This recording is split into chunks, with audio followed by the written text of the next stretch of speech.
Well, there's a time. guess. Welcome everybody to Foia Friday. Here we are, and it's going to be awesome. I can't wait to go down this rabbit hole with everybody and find out what we can do by exercising our rights to information in this country. I'm excited.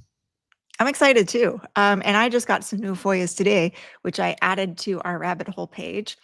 And if you want to go to see our rabbit hole page, it's on our honors blog, ouronor.org/blog/FOIA, which is kind of a long URL, but that's okay. So let's see what we got today. And I just added these, and this is from the USDA Agriculture Marketing Service. And so this is our first Foia Friday, though. You know, maybe we should explain to people what Foia even is. I was going to explain it through example, but you can explain while I'm pulling this up. All right, I could do that. Yeah, sorry. Explaining through examples is awesome. But FOIA is a Freedom of Information Act. It was an act signed by or passed by Congress. I want to say in the 90s. It wasn't so long ago, actually. It's pretty recent. And what it means is that any citizen, or actually almost anybody, can go ahead and, as long as you file and you go through and you fill out the proper paperwork, you can have access to anything that is basically not classified, right? And that includes emails from government officials, any kind of agencies, things like that. If they're talking about who they're talking about, what they're doing, what they're up to, you can access that information. They take pictures, they take videos. A lot of times you'll see stuff that activists have uncovered, and you'd be surprised how much of that is actually FOIA. Absolutely. Obtained via FOIA. Looks like we have Larea on. Does Larea want to come on? Give me a thumbs up, Larea, and I'll bring you on screen. Larea, whenever you want to come on, you give me a thumbs up, and I'll pop you up. Maybe she's commenting in our private chat too. Oh, maybe that's it. Oh, background. Okay. Not sure how I can do that, but just give me like a thumbs up. Do you want to do this there? Yeah, that's it. Yeah, like your actual thumb. Yeah, there you are. Welcome. I didn't know if you could see me too with being backstage. Yeah. I've had that happen a couple of times where I say, give me the thumbs up. If someone goes, I don't know how to do that. Oh, because we're looking for like the button, the emoji. Yeah, I know. People look for the emoji. I know. That's the world we live in now. Rather than if I say, give me a thumbs up, they're like, I don't know how. No, like an actual thumbs up. Larea, you've done FOIAs before, haven't you? I've done a couple. I'm still, well. Did you get any good results? I've done a couple. I've gotten denied. Yeah, that happens. Yep. You got denied. I've done a few, and they came back without any kind of, well, one, it kind of sucked because one, I wanted information about Disney World, and so I tried it with the Orlando PD, and they're like, well, Disneyland's actually in unincorporated Orange County. And I went, oh God. So now I have to do it again with the sheriff's department. And like I've gotten some body cam footage and stuff like that over the years, but not anything. I don't know. I've been not denied, but I've had zero returns before. Yeah, I guess that was the most recent one I did. Wasn't related at all to animal advocacy work, but they just ran out the clock on their end, so it came back to me as a no, and I can appeal it if I want to, but probably won't. Yeah, we got to do more appeals, that's for sure. Yeah. Well, should I explain what I'm looking at right now? Please do.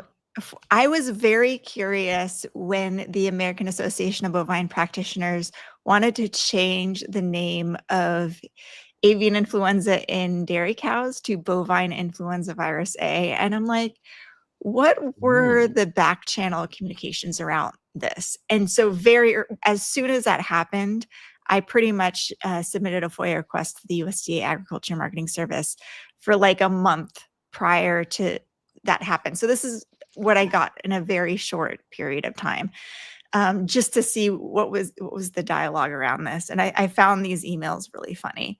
And this is Fred Gingrich, who's the executive director of the American Association of Bovine Practitioners, just basically saying, I have sent our attached letter to colleagues at the USDA.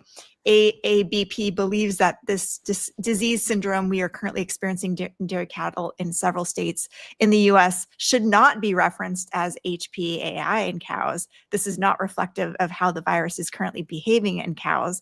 And I think he says that because cows weren't dying in high numbers like they were in the birds. And the disease that we are assuming is due to influenza type A H5N1.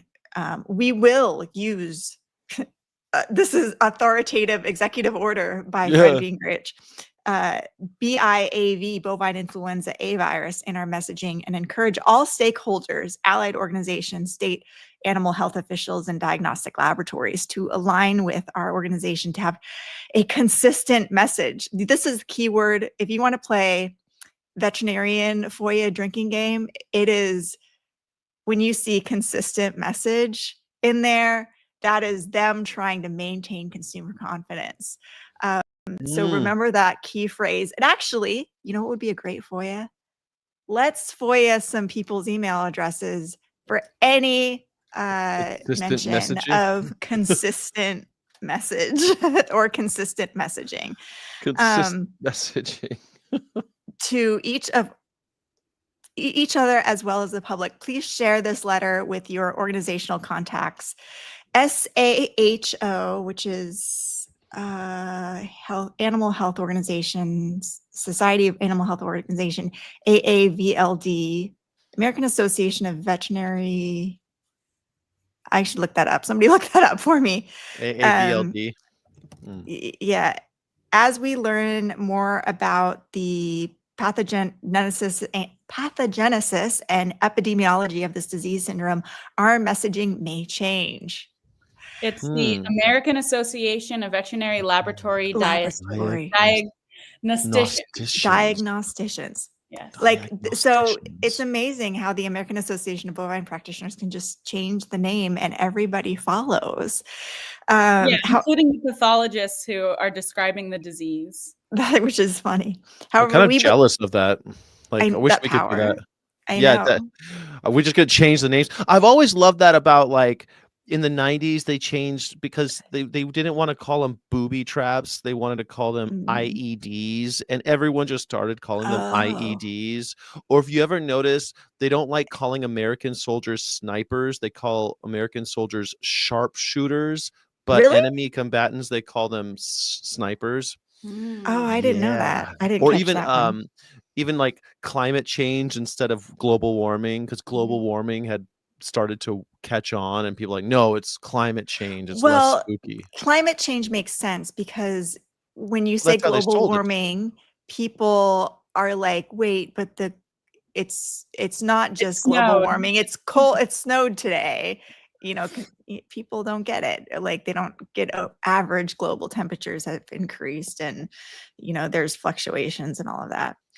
Yeah, but if the average temperatures are going up, it's global warming. And the reason why they changed it was more because people were starting to be afraid of global warming, and so they're like, no, it's climate change, and it made it feel less spooky, less scary. And so, like, I don't know. I wish that we had that power. We could just, like, we're changing the name of pork to pig flesh, and that's just how it's going to be.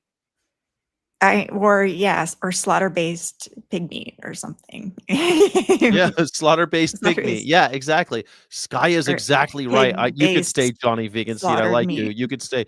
Keep on saying that, Johnny Vegan Seed. At least somebody agrees with me. I was looking for, there was one email in here where people were like, wait, why are we changing the name? One person asked. So who did you FOIA in order to get this? This is a FOIA of the USDA Agriculture Marketing Service. And it's interesting who this is sent to.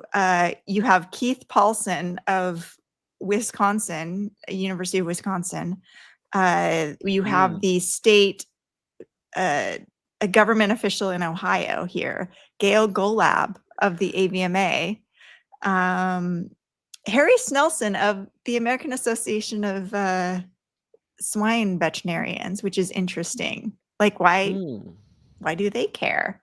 And it always seems to be these guys over and over again. You'll see in these certain types of FOIAs. When it transfers over to pigs, they can be ready with their own new pig virus. Why aren't the American Association of Small Ruminants involved, or the American Association of Equine Practitioners, or or even the American Animal Hospital Association representatives? It's just this small little group here. And then you have Liz Wagstrom of the National Pork Producers Council is also on this, hoping they can change the tide.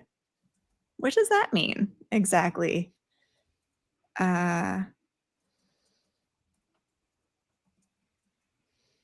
Clarifying question: the virus name and the disease name can be different, correct? For example, SARS-CoV-2 causes COVID-19, or better yet, flu A, in this case, causing HPAI in poultry, but this is not always the case, e.g.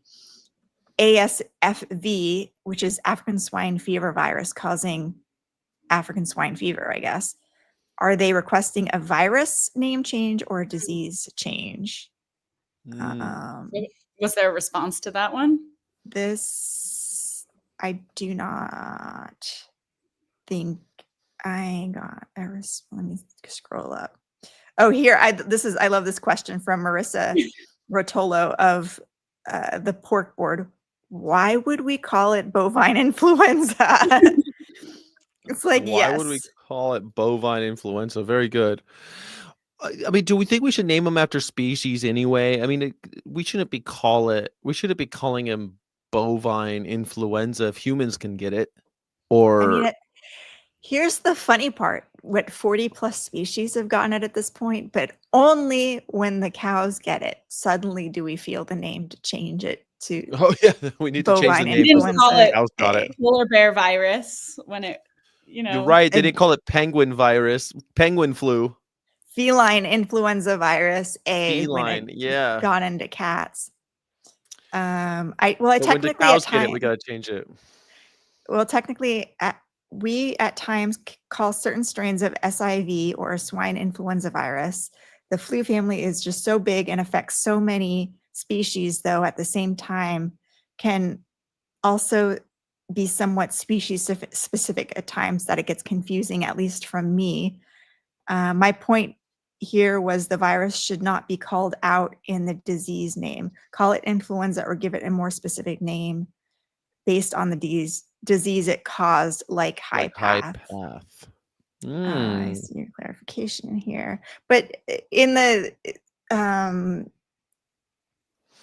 cattle vets messaging that they sent out, it was all about maintaining consumer confidence. Like, that was the goal here.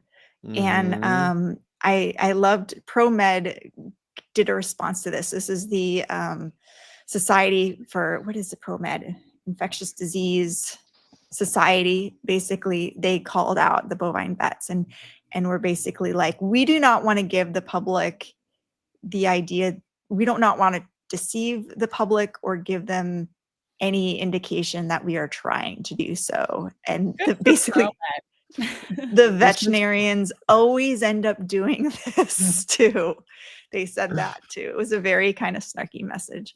Well, you really vets, do you think that, okay, so since you're you're a vet and you're an almost vet, Larea, you're an almost vet, and Crystal's been a vet. So what, when you say something like avian flu or bovine flu, do you think that it makes us more confident that humans can't get it? Like, if you call something bovine flu, it makes it sound like, oh, that's just for cows. We don't get that stuff.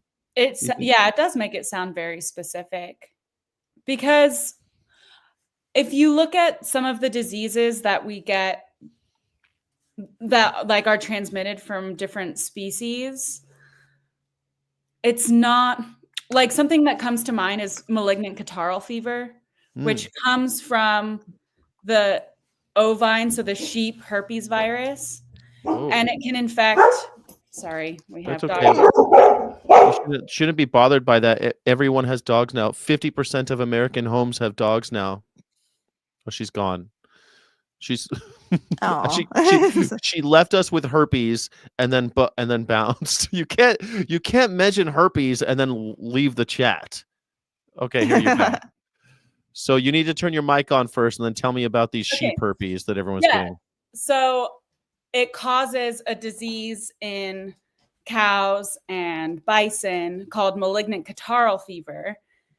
And we don't call it, like bovine catarrhal fever. Like we call it something that can be applied to all the species that get it. And often referencing that it comes from the sheep herpes virus. So I feel like this is kind of a similar disease, not in like the virus strains or anything, but just in that it's something that came from one species and then has jumped and has really detrimental effects in other species that get it.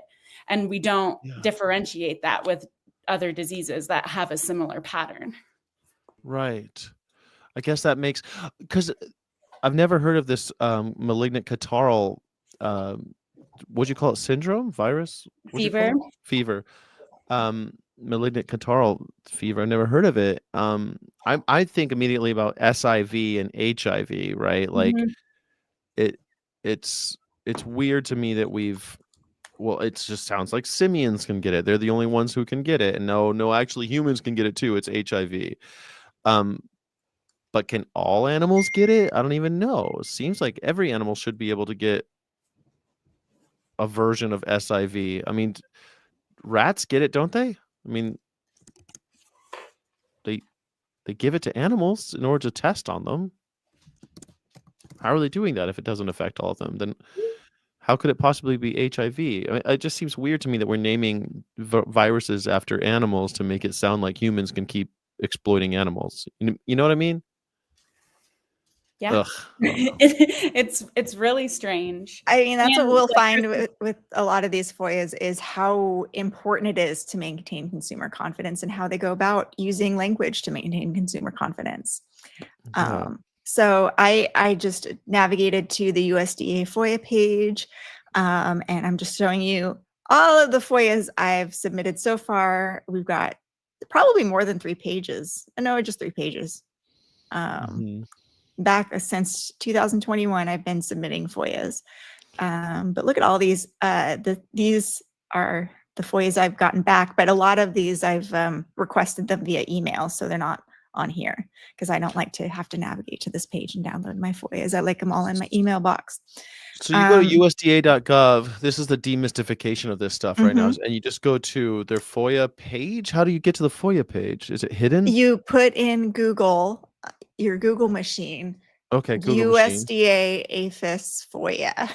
And and that's APHIS. Yeah, but actually you probably don't even need to put in APHIS because this goes to, you can FOIA all of the USDA components via this thing, this portal.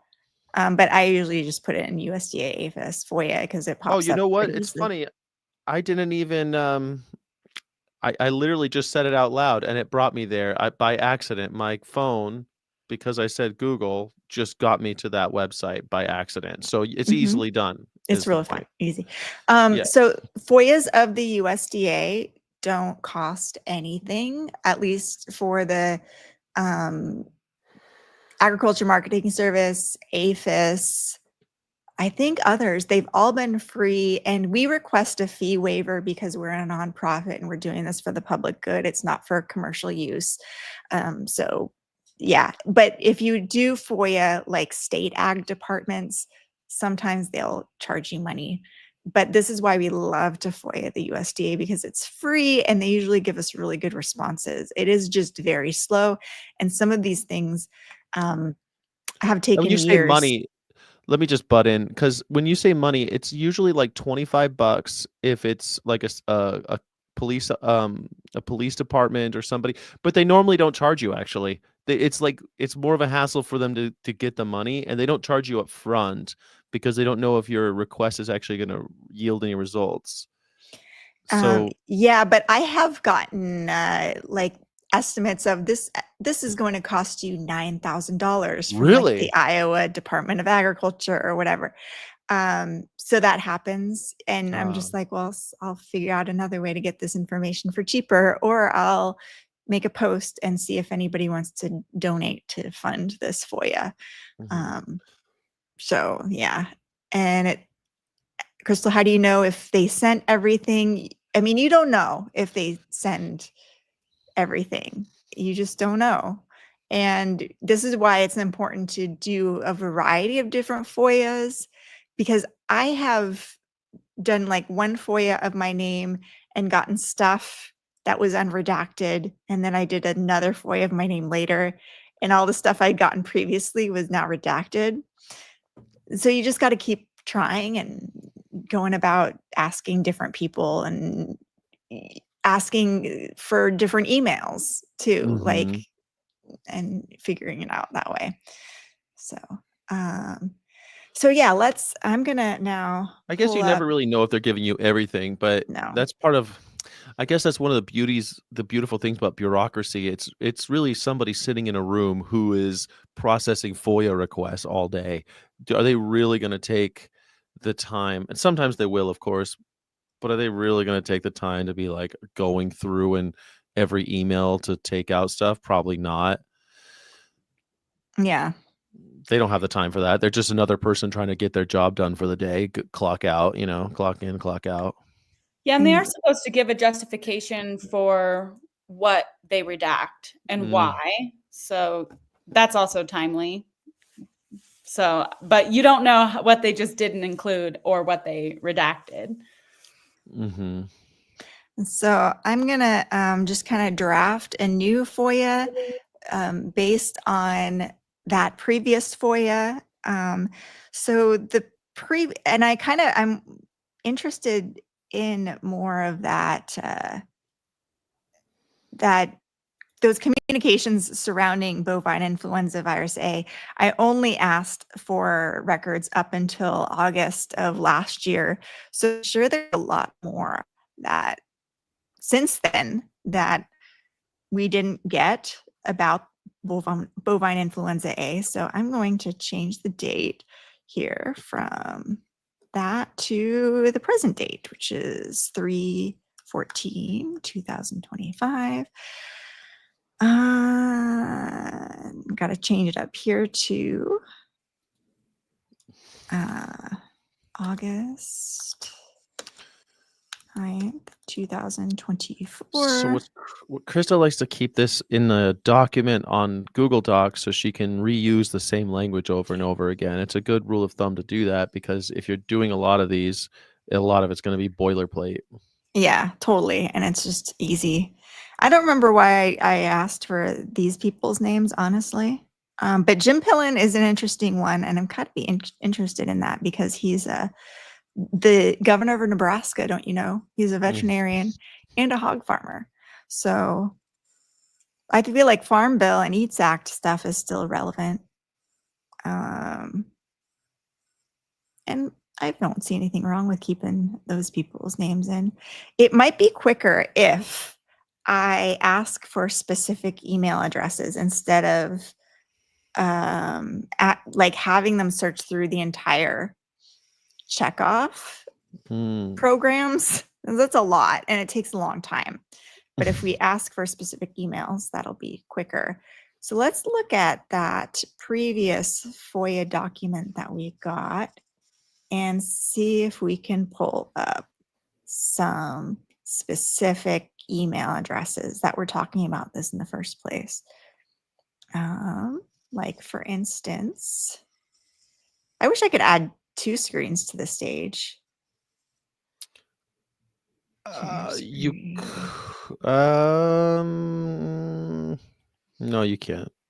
So I'm gonna look for Marissa, because she's talking about this. Why would we call it bovine influenza? Such a good question. Why would we call At it least someone is asking the good questions. I feel like it's also, I hate to say this, but it's like that Spanish flu. I have to think that that's such a racist thing to call it. That was all race. It's just like, that Yeah. I want to say syphilis was called the French disease for 100 years or something. People called it the French disease, and the French were calling it the English disease. No one wanted to admit what it was. Well, yeah, I mean that, and it's just because the Spanish were the only ones not fighting in the war. Right. So they were actually diagnosing. And they're actually like diagnosing people and talking about it in the media, where the other nations didn't want to because they didn't want to show any signs of weakness. Yeah. So I'm just adding these emails to my But like FOIA. The fact that everybody called it the Spanish flu seems to be like still pretty. The fact that we still do it today, it seems a little racist to me. I don't know. It feels racist. Maybe that's just my white guilt talking. But we get into habits. And so when we say no, it's not avian flu, it's bovine flu. It's entirely different because it's in cows now. Of course it isn't. They're doing it for some other reason. Wouldn't affect an Englishman. An Englishman would never. But those Spaniards, what do you expect? Yeah. I wonder if people in the chat would like to join our FOIA signal chat and help us draft some FOIAs too. Maybe we could provide the link in there. Sure. I can try to do that right now. My FOIA team. Yeah, it's the FOIA team. And we have a way to invite people somehow, which I've never done, and I'm looking for right now. Group settings, select messages. How do I get an invite link? Invite link? I can do it too. No, I'm gonna do it. Okay, Crystal, you keep doing what you're doing. I'll figure it out. Can't be that difficult. Anything you can do, I can do better. Let me see. Okay, I have a group link. Copy link. Ooh, I'm there. All right, nice. I'm going to put this in the chat on all. If you guys want to join the FOIA group that we have on Signal, use this link and you can help draft and learn how to do FOIAs. Become a FOIAvist, a FOIA-er, a FOIAist. Yeah. And in the chat, what do you want to FOIA? What would you like to know? What are interesting keywords you can think of? Man, I got one. I wanted to do. I want to FOIA to see if anyone at the USDA is talking about Doge and Elon Musk. Oh yeah. In the last 3 months. Was that the one that we didn't end up doing because? Yes. Yeah, maybe we could draft that one. I'll send you guys my little link to my. Feel like FOIA it was already drafted. Is the thing we should be able to. I don't know where it went though. Yeah. But I'll give you a copy. Here's my little FOIA draft document. I'm gonna give it to everybody, and so you can copy and paste your own. So why are we doing these? Well, wouldn't you like to know what the USDA, for example, is saying about how they're going to stifle public opinion about bird flu, or how they're going to remarket whatever in order to get more people to respond favorably to their quote unquote products? Or I don't know. How are they reacting? To bird flu? What are they actually doing? What's happening behind the scenes? You have the right to know that information, and you get to find out. You can find out quite easily, fairly easily. Yeah. And it doesn't just have to be avian influenza. Obviously, right. It's a hot topic right now. Yeah, and something that we're doing a lot of work on. But I've I've been looking at some of the reports. There's actually a lot of public information on the USDA APHIS website that you don't have to FOIA. So I've been starting to go through some of the documents, specifically around animals that are protected under the Animal Welfare Act, which, if you're familiar with the Animal Welfare Act, is a very, very slim amount of animals that are used, abused, and exploited. And like not very many taxa of species either. But I have been going through and just seeing what they're publicly putting on there as far as their reports, justifications they have for experiments that are approved under the Animal Welfare Act, where animals did not receive pain management for various experiments, procedures. And that's a really good starting place for, I want to learn more about that. I'm going to do a FOIA specifically about that. Yeah, I mean, a lot of the images that PETA uses, especially in vivisection, were obtained via FOIA. So, like, if you heard, because maybe through publicly available information, you were able to discover that University of Massachusetts purchased 100 marmoset monkeys, and then you wanted to know what that was all about. Well, you could FOIA that, and then you can get all of the pictures and video and emails, anything regarding those marmosets. Now, sometimes you get it after the fact, but you can actually find out everything that they were doing, stuff that they normally try to keep secret, because they think that no one's looking. So if you think of some of the more gruesome things that you've seen, especially when it comes to animals in labs, a lot of that actually isn't whistleblowers and investigators. It's the scientists themselves videotaping it, and people, and just assuming no one was ever going to see it because they weren't going to look. Well, activists look. Activists want that information. They want that video. They want that info. Yeah, you did it. You figured it out. Yeah. I was trying to figure out how to post in the chat, and then it took me somewhere else. So. And I'm just going to post in the chat a link to all of our blog with all of our FOIAs, or not a lot of the interesting FOIAs. I wouldn't say they're all of our FOIAs. But also, Johnny Vegan Seed, I mean, sometimes, like, I really want to know what certain departments of the government are saying now about Elon Musk and everything that's been going on.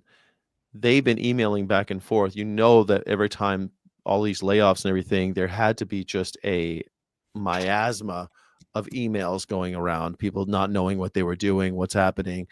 I want to read them. I want to know what they say. Yeah. Especially when it comes to like agriculture and animals. Like right now, Nancy Mace and Lauren Boebert had that oversight committee hearing about animal testing. I want to FOIA their emails and find out, what did they do after that meeting? Did they actually email anything about animals and animal testing? What have they been up to since then? You can have it. We could get that. I'm just trying to see if I can find a few more interesting people. It's a lot of pork people. Of course, the pork board is usually really responsive. And, what's the other, like the dairy checkoff? We should be getting some from them, but I've had a hard time getting dairy checkoff emails, honestly. But the egg board checkoff, maybe the incredible edible egg. Some emails we can find. I have so many pork emails and not very many others.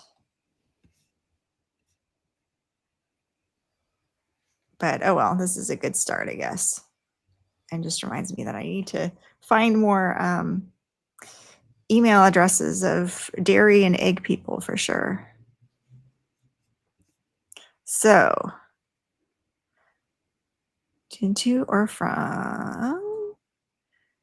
I'm just going to add an and or in here just to make it very clear. I don't need these to be sent to all of these people, just either one or the other.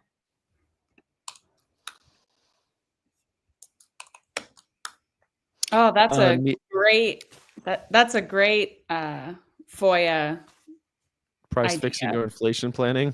Yeah. What is it? Price fixing or inflation planning.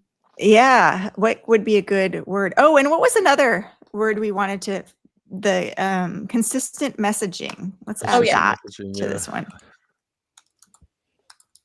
do you spell consistent? Message and or messaging. Neil also said, how are we currently finding email addresses? Well, FOIAs will actually give you email addresses a lot of times and lead you down another little, because when you FOIA, you'll get a bunch of email addresses. So you can use those. But how else are you doing it, Crystal? Yeah, just FOIAs. I mean, and you can Google, like, what are the email addresses of the work board if somebody wants to take on that for me, and Google who might be some good email addresses. I am now looking for some of my, here's my FOIA and PRR instructions here.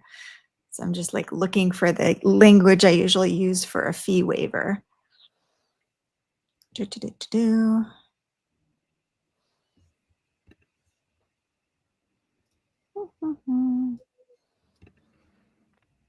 Yeah. I would like to do congressional people about this. I would love to know more about, like, you know, even Cory Booker and his farm bill and how he's talked about animal testing. That'd be a fun one to look at. You know, find out what's on their minds. And then we can use their language back to them to write them emails, you know, just get into the conversation with them. Yeah. So this is my fee waiver language. All right, and now we can insert this into the box. Does anyone want to work on this document too? Copy and paste the language, emails, come up with your own FOIA, and we can all insert it together.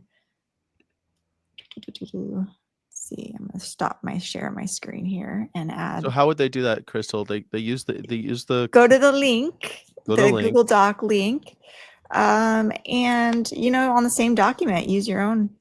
Draft your own FOIA for me, and I'll enter it into the USDA website right now. So if anybody wants to play along, go ahead and click on that. At home. The doc's in the chat. In the chat, there's a doc from Google, and help us start drafting one. Choose your own adventure now. All right, now I'm going to enter this, and let's see if it works this time. Because last time we did this, it like shut down, which is, it's nice that we have. Oh, what is this? Oh, I have to sign in again. Lame. There you go. Okay. Let's do submit request. And it's USDA component AMS FOIA. Requester category, educational institution. Delivery method, we want it sent via email because ain't nobody got time for that. And this is my public address, so I don't care if you all have it. You can send me checks and donations to this address. Boulevard 1015. This is not where I live. Just so you can try to stalk me there, but the post office people will be very confused. Enter description. Here's, I'm just going to copy paste.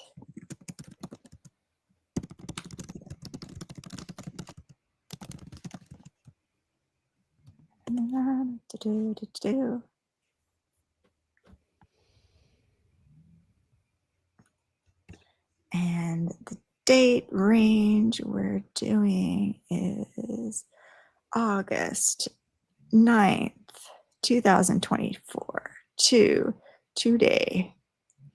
Not willing to pay. And then, oops. Okay. We're going to check the fee waiver. And then I'm going to copy and paste this one. My little fee waiver language. Put that there. And we're just planting. And I do not request expedited processing unless you work for the media, because they decline that every time. Don't waste your time. Unless you're 60 minutes. Wide is the verify. Oh, yeah. Or Washington Post or whatever. Yeah, maybe they might be a little speedier, that one, with them. Save address. Yay, it worked. Now who wants? Hey, look at that. You FOIA'd something. We FOIA'd something. All right. Shall we FOIA Doge? Actually, let's see what my last FOIA was. Check request. Because did one of the Doge ones end up making it in there? The previous one I did was agriculture marketing service. What is it? Oh, I was looking for my name previously. I don't think we ever got the Doge stuff in there. No, I'm searching to my. Oh yeah, we got Elon Musk and Doge in there. Oh, we do? Yeah, and that was from.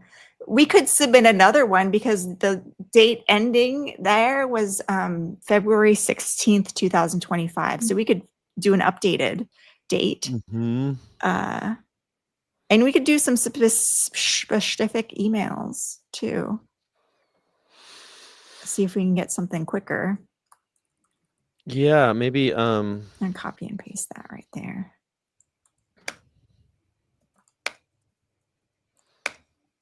Let's see who works for the National Dairy Promotion Research Board.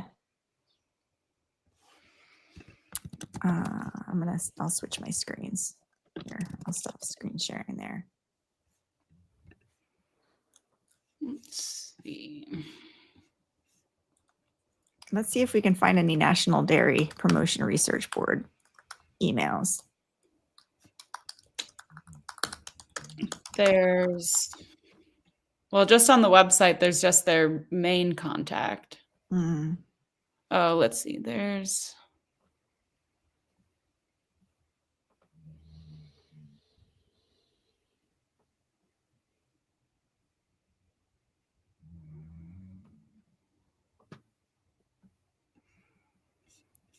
two emails that you can get just off their main board, but okay. There's John Galbraith and Jill Hoover, but those are just. I think that's just who you email with these specific. Marilyn Hershey. That'd be interesting to get her emails. Who's Marilyn Hershey? She is the Dairy DMI chair. How recent of info can you request? Like, is there a delay, or can you request info from yesterday? Yes, we literally did. You can do it from yesterday, but sometimes it takes a long time. Like, we haven't gotten anything back from the one that I wanted for Elon, so you're still dealing with the delay of office. So you kind of have to play that game a little bit. Yeah, you can set the date you just can't do anything in the future from when you request, but you can do it, like we can do it through March 14th, 2025. We just can't go beyond that. And in fact, it's better if you do something more recent, because that stuff is kind of readily available to them. So if you said you just wanted something from in a 1 week period, it's easier for them to do that search. Yeah, they're more likely to decline it if it's longer than a year, or. Well, actually what I found is that there is, if it's recent stuff, they'll often say like, no, there's like ongoing deliberations, or like this is trade secret stuff. Whereas if you FOIA stuff from like a long time ago, they're like, oh, this is old news. They're not going to be able to get, juicy news stories out of this. I'll just let them have it. Or I guess what I meant is like not doing a large chunk of time. Right. Like make your time frame that you're requesting short and specific, whether that's recent or in the past. You can't just say, oh, I want this for the last 10 years. Like they're going to say that's too much. Yeah. Yeah. Yeah, like if you wanted to know what the State Department was saying on about the January 6th case, or about January 6th, you wouldn't want the whole year. You'd want stuff around January 6th. You wouldn't want anything, and you wouldn't want stuff from 1999, or 2019. So Nerds Like Us just posted details of animal use and experiments, records from institutions involved in animal research, universities, medical centers, including the numbers of animals used, species, purposes of experiment.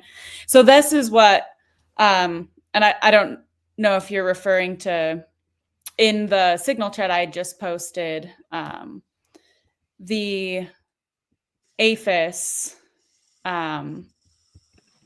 documents, like their APHIS reports that they have to upload every year they have their animal care reports. And so you can actually, this is publicly available to a certain degree without needing a FOIA, is you can see all of the animals that are supposed to be being reported to the USDA, the institutions, individuals involved, because it also includes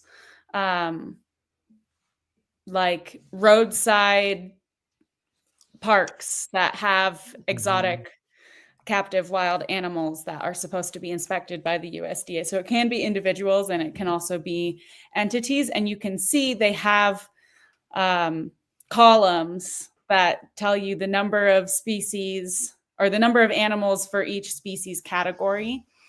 And then there's the column E, which is all the animals that were used in an experiment who did not get pain management for whatever justification they have. And then you can actually go and click on the justification and see what it is. I started sifting through this, and what I realized is that some of the biomedical companies, it's all redacted. So they do have all of that information. You can see that those documents exist, but you can't read them because, if it's something like drug testing, then they're going to be claiming proprietary information. So that then would be a really great thing to FOIA, is following up on those research projects that are redacted from the public facing database. All right. And I'm just going to submit an updated Doge request. And I'm just going to send it to all of the checkoffs except the LAM board. I feel like we don't need to send it to the LAM board.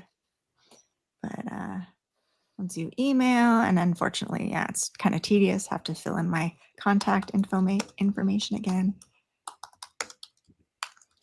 Now, the USDA is the one who keeps that information when it comes to universities, right? And I remember some universities put that on, I think it's called the care and use page on the university website, or I think it's called care and use, isn't it?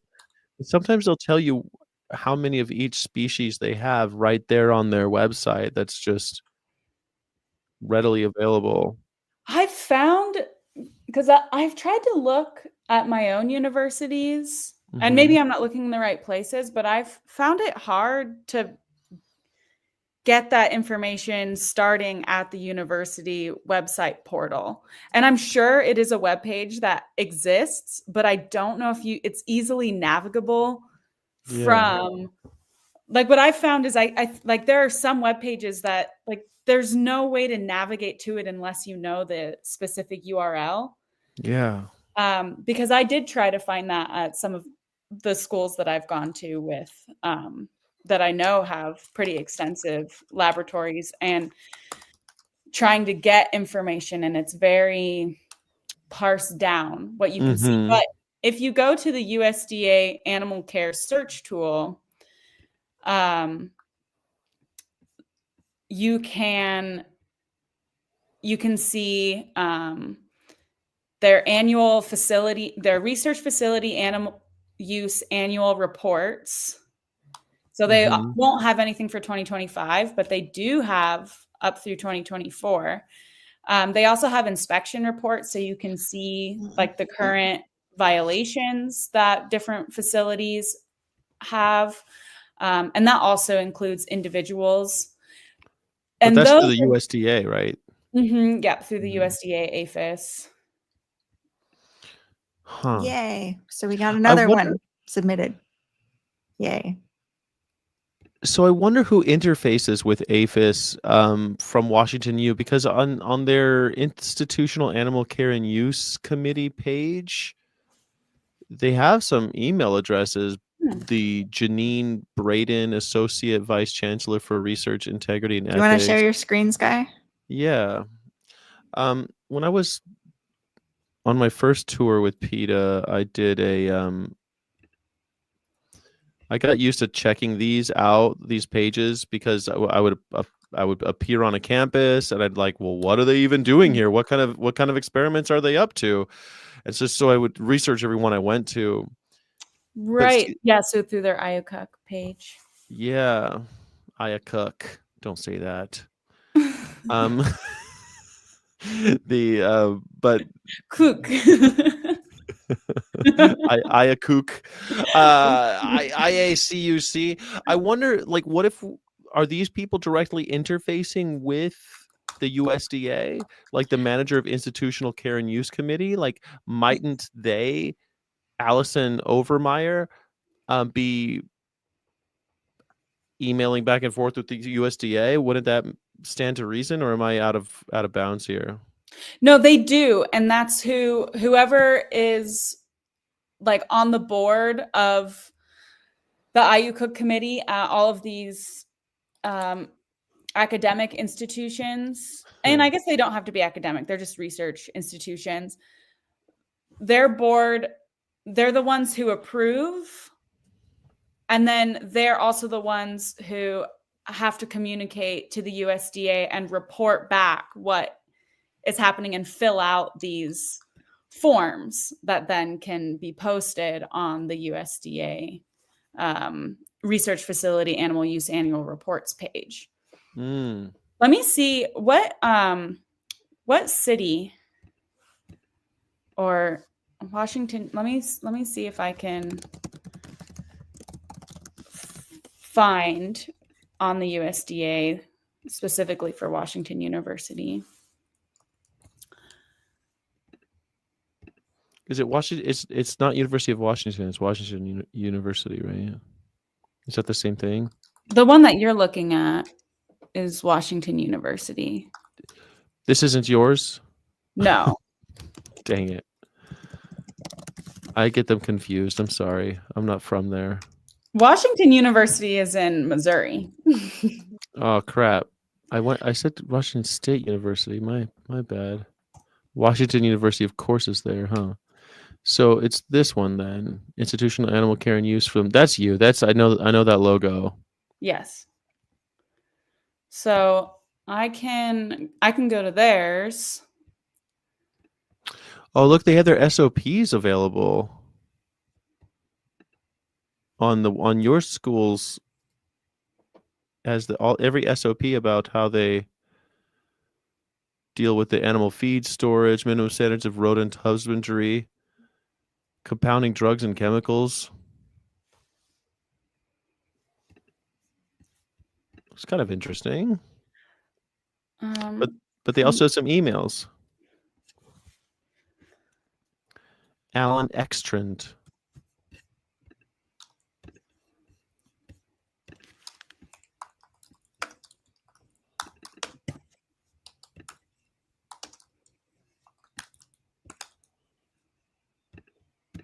Maybe 2024 is not open yet. Oh yeah. So I don't think 2024 is posted, but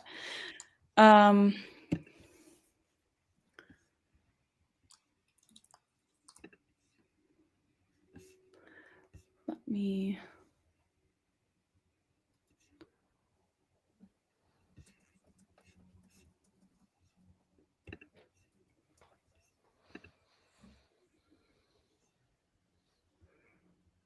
Washington State University bear research. Oh yes. yeah, that's Yes, huge. that's- Me so that's and Lorraine visited that place. Oh my Yeah. gosh. So I did send in a FOIA that we're still waiting on. They have captive grizzly bears? Yes. Yeah. Yeah. I had no idea. Are they grizzlies or are they? According to They are, yeah. Oh wow. Okay. They're smaller because they're continental. Like the Alaska grizzlies get a lot bigger, but these guys are a lot smaller. But their facilities featuring Washington State University on the School of Environment features grizzly bears, deer, bighorn sheep, endangered rabbits, and amphibians. What the heck? So in this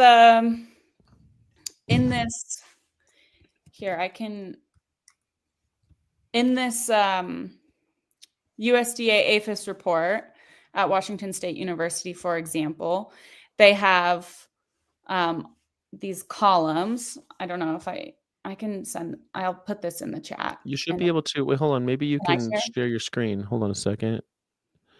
Can you share your screen? Down beneath all of us, there should be a present button down at the very bottom in the middle. Do you see it? Mm-hmm. Okay. So this is for 2023. So this is what these research facility annual reports look like. And you can find these for all of them that are supposed to be reporting to the USDA. And this is a great starting place for FOIAs. So it tells you the animals covered under the animal welfare regulations. So just keep in mind that they don't have to report on anything that's not covered. So fish, reptiles, certain categories of horse, like depending on how horses are being used. So it's very minimal, but it's still a good starting place. And so then the category B is the number of animals being bred, conditioned, or held for the use in teaching, testing, experiments, research, or surgery, but not yet used for such purposes. So they, these would be like their breeding herds. And then these are the animals upon which teaching, research, experiments, or tests were conducted involving no pain, distress, or use of pain-relieving drugs. D is the animals who received pain-relieving drugs for the procedures that were done to them. And E is the number of animals who did not receive pain-relieving drugs. And this gets really wild when you look at, like, they have very few here, but this gets really wild in some of the places. Yeah. So you can see by the species. I looked into this elk one, why this happened. They have a research project going on where they are giving elk hoof rot, and they have justification because they're, want to know specifically what bacteria is causing it. And they are they put these boots on these elk and create a moist, bacteria-rich environment. It's obviously very painful, and they have a hard time medicating them appropriately. And so because they're wild animals. Yeah, because they're wild animals. And so that's their justification, because you can also, and I'll go back to it, but you can also request the justification for why animals were put in column E in the first place.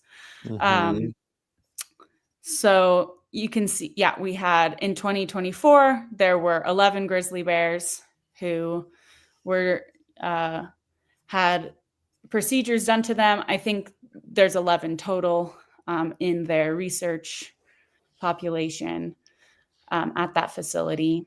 And by procedures, you mean they were experimented on in some way? They also count. I don't actually know if they count procedures that it says numbers of animals in which experiments, teaching, research, surgery, or tests were involved. So these might be also counted under like interventions, like if an animal in their research population had an injury, I think it would also count under this. But Okay. there's no way to tell without following up with a FOIA request. So that's why I think this is a really good tool for folks to know about. And I'll go back to the main page and show people how to navigate the tool, because it's someone had mentioned in the chat that right now DOJ is really trying to show how much experimentation on animals is going on, and they're trying to, and I think this is a good opportunity to kind of jump on that bandwagon, even though I think they're spreading some misinformation about some of those experiments and the amount of taxpayer dollars that are going towards them. But it does highlight a really important problem, which is there are millions of dollars of taxpayer money that go to fund research where animals are not receiving pain management and are. Yeah, I mean, according to PETA, it's about $20 billion. Unnecessary. It's about $20 billion a year through the NIH is going towards animal testing. So let me go. Okay, so actually, let me go back one more. Which is wild, because we spend $38 billion a year on veterinary care for our dogs and cats. Yeah. So we could just redirect that money and provide free veterinary care for all of the animals in America. all animals in America. Yeah. Free vet care for all American animals. But instead we experiment on animals. You commie. You want to have universal health care for animals? Wouldn't it be funny if we did get universal health care for non-human animals before humans? That would be just the cherry on top, wouldn't it? Yeah. I love that. Are you seeing this page, the Welcome to USDA Animal Care? I am now. That's what's being shared right now. Okay. So this is the tool, and they have a few searchable. And this is on the APHIS website, aphis.gov, I think it is, right? Yeah, so this is aphis.my.site.com/public search tools. I put this in the FOIA chat. Okay, cool. So if you guys are in the FOIA chat on Signal, this is where Lorraine's posted it. So you can see lists of persons licensed or registered under the Animal Welfare Act. So this would be research facilities, exhibitors, carriers. So if you want to know, there was a question earlier of like, how do we figure out who has animals that they're researching on? These are the ones who are at least doing their paperwork duty to report to the USDA. So there's obviously a way. So yeah, that is just a straight up Excel sheet. And then these are inspection reports. So if you want to see who's been cited, if you're nosy and kind of like gossip, this one's real fun. I love gossip. Well, I love gossip. Do you know anything about me? Well, I know, correct me if I'm wrong, Lorraine, is it true that the USDA also inspects zoos and amusement parks that feature animals? Might I also use this tool? Here. Yeah. So let's go through inspection reports. Let's go to Miami. I'm guessing they're going to be on there. That's kind of a gimme. I know which one you're talking about. Let's do it. Let's see. So there's also all of these individuals, but let's see if we can find. Okay, here, the Zoo Miami. Zoo Miami. Oh, your screen is you gotta hit the whatever tab you're on. Hit share this tab instead. It should be up in the left hand of your. Let me just start sharing over again. That works. Usually if you switch tabs and not windows, then you'll have a little thing that says share this tab instead. I wonder.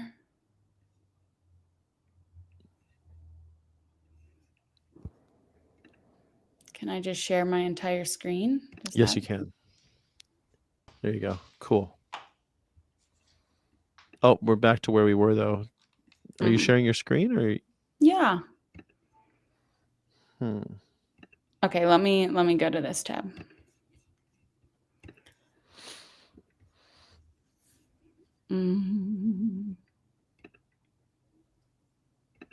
Inspection reports. Nice. Got it. Okay, yeah. So you can look for the different license type. So there's breeders, carriers, dealers. So if you want to know who's like a Class B breeder, you could look that up here. If you want to know if they're a research facility, if they're a registered exhibitor, so that would be zoos. Or I don't know the difference between a registered exhibitor and an exhibitor. Maybe a zoo that's like accredited would be an exhibitor, a registered exhibitor in the like roadside would be an exhibitor or something. And then you can search by city, you can search by organization. See if it's always been really hard for me to find this aquarium stuff. I usually just end up having to search like everything in Miami or near Miami or something. Yeah, I haven't had a lot of luck if I look up the organization because and it's like sometimes it's like CAP, sometimes it's their like personal incorporation, MS Leisure Company. Yeah. But the Miami Zoo had, but I want to see Worldwide Primates. Ooh. Worldwide Primates LLC. That's that giant primate place. I actually attended that trial in Miami. So let's see. Where did that go? Oops.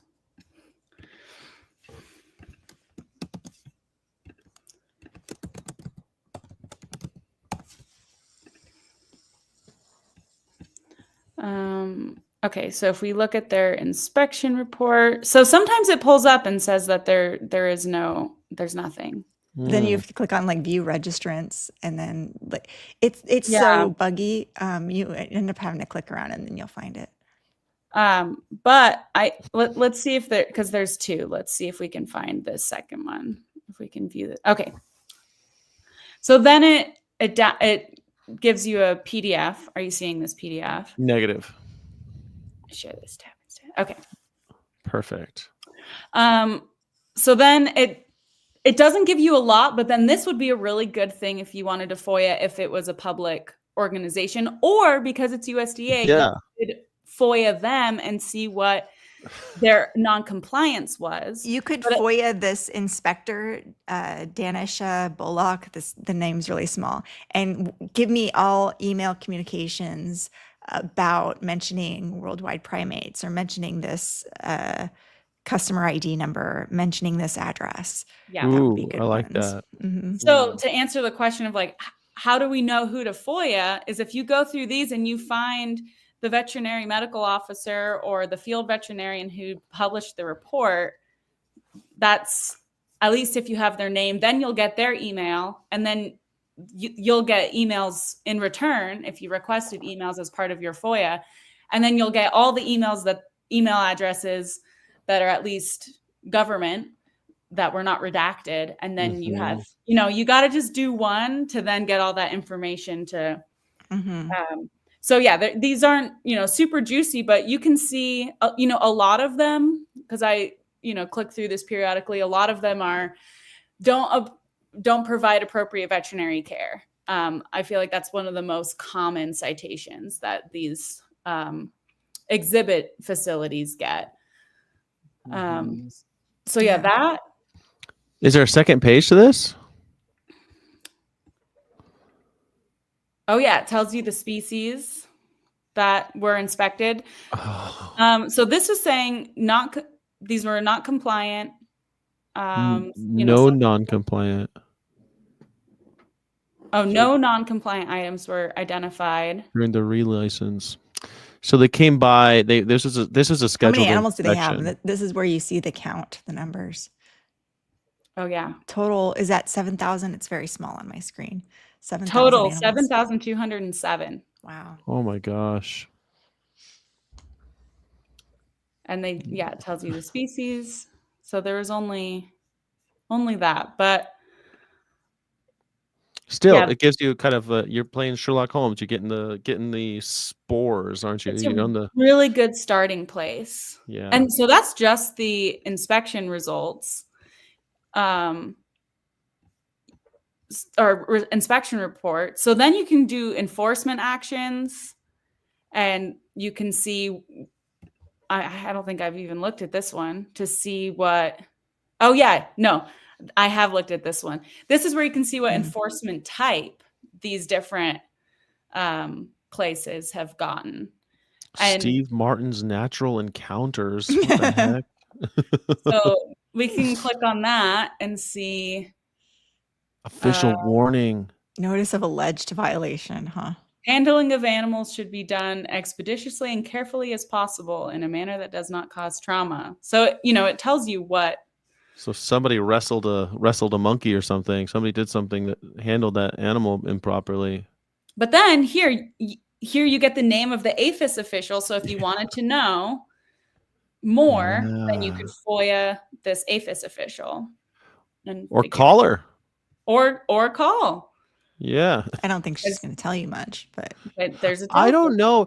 You might, because some of that stuff, look, I know USDA is different, but I used to have to deal with a lot of inspectors in hospitality. We had to deal with health inspectors, fire inspectors, and their little reports look identical to this. They look exactly like this. The state board would come by, because this is all state inspectors. This is federal, but state inspectors. And you'd be surprised. You could call people if you found out that another restaurant, for example, got a health code violation that was critical. You could call them up and they'll tell you exactly what they did wrong. They'll tell you all. Yeah. Anytime you want, if you find out that your favorite restaurant has a B instead of an A all of a sudden, you can call them up and ask what the violation was if they're not forthcoming at the restaurant. They're supposed to post what their violation was. Oh, really? But it's often vague and often it's not exact. But you can call that inspector and they'll tell you everything. They won't. And these ones are more, so the annual reports are obviously like a year behind. These ones are a lot more recent and they're being constantly updated. So I think they did this inspection in December and then they posted it a few months later back in February. Interesting. So this is the one if you want all the gossip on all the people and all the. And you shared this in the Signal chat already? Because I want to dig around in this one. Awesome. Yeah, and I'll put this specifically too. And then so that's just so we've gone through the list of persons. That's just a Excel spreadsheet, the inspection reports, the animal welfare enforcement actions. So these are the ones that actually have violations. Teachable moments. Yeah.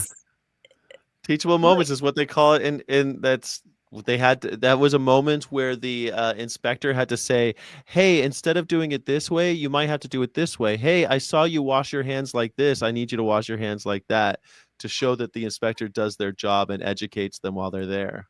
Yeah. And then this research facility and animal use reports, we went through that one. So that's the one with the columns. But the one thing that I didn't show you on this one is you can specifically look for, so if we want to go back to Washington, like University of Washington, they have primates. So we could look, let me look. I'm trying to remember. Okay, so registrants was just looking who it is. If you click on this tab that's view annual reports, you can read. So they're column E. Those are all the animals that didn't receive pain management. And you can download their exception, which is their justification for it.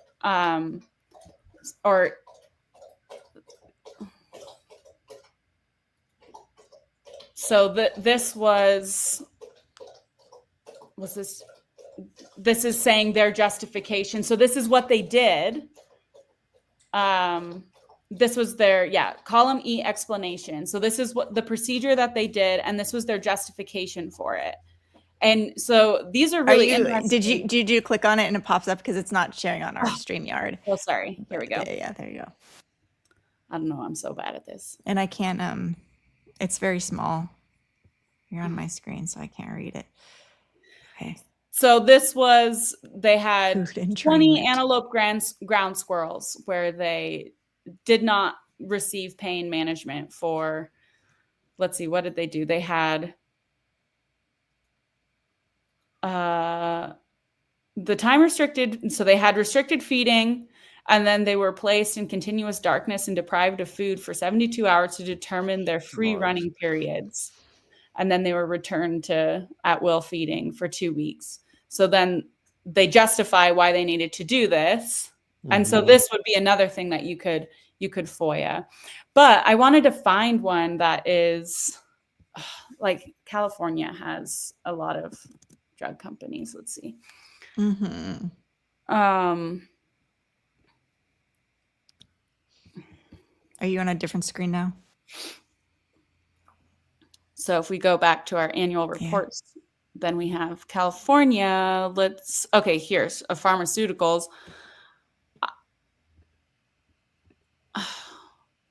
Oh, view animal. Hold on. It's so no reports. Okay, let's try.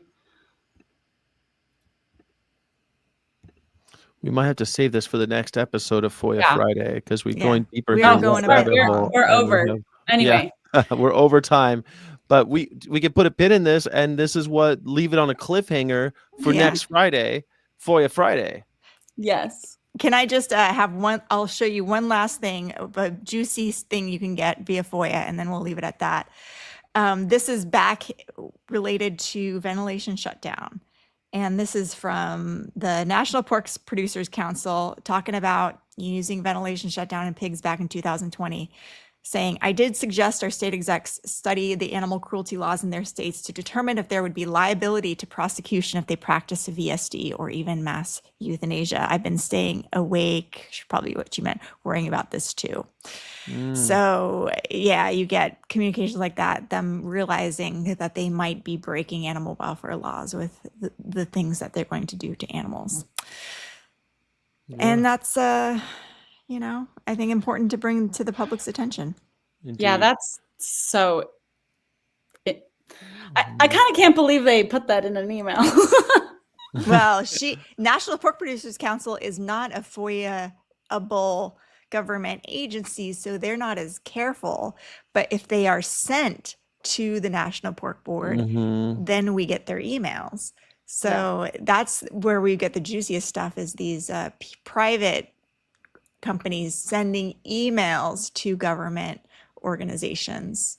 That's when you get it. So, and if you guys want the 101, if anybody who's watching wants the 101, you can go to foia.gov. Just put that in the chat, and you can get kind of the rundown of what FOIA is, where it comes from, why it exists, and what your rights are, and how to do it. We'll see you next Friday, right?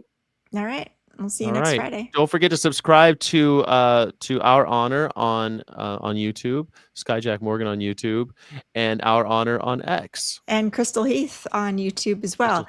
I need some more followers on my personal YouTube because we're getting very close to reaching a certain goal. Yes. And just, put my videos on and just watch them in the background. That's really helpful for stuff. So, subscribe and put my videos on in the background, and just, have them on silently. Or not silently. Maybe you'll learn something via osmosis. Yeah. Anyway. Yeah. Goodbye, everybody. Thanks, everybody. Bye. Bye. Thanks.